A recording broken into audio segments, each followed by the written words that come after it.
massively lack self-control, they just eat a little bit too much over a long period of time.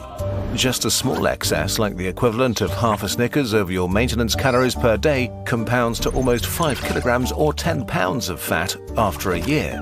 This is how most people get obese, slowly, bit by bit. Since being overweight is also shamed on top of being unhealthy, we try to fix our overeating behavior with all sorts of, well, behavioral methods. The world is filled with diets and healthy habits campaigns, but if we look at the results, just telling people to eat healthier foods and to move more does very little in the real world.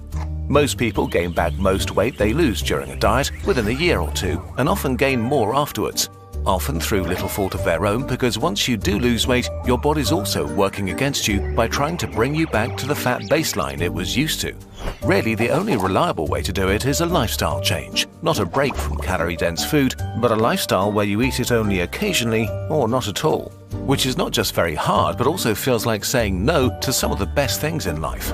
Finally, there's simply hunger, a really strong and hard-to-ignore signal from your body.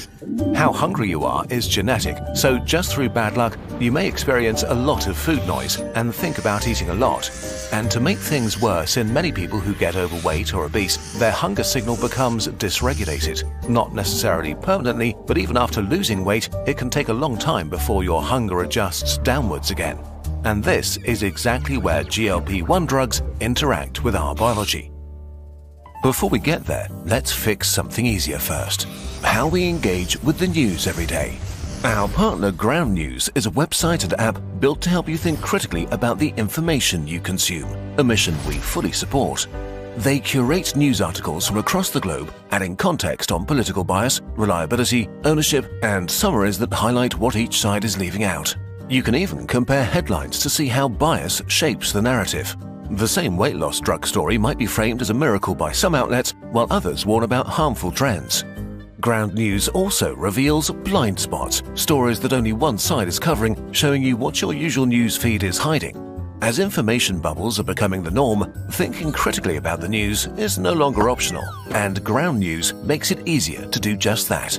If you'd like to give them a try, go to ground.news/nutshell or scan the QR code on the screen. Using this link gives you 40% off an unlimited access subscription and directly supports our channel. And now, back to losing weight. Your hunger is hormones. Many eating behaviors, eat now or later, chocolate or vegetables, are actually governed by an orchestra of hormones that are not within your control. You're not hungry in the evening because you decide to be or because this is when your body needs energy, but because your body releases certain hormones. And it turns out your fat is one of the major regulators of this orchestra.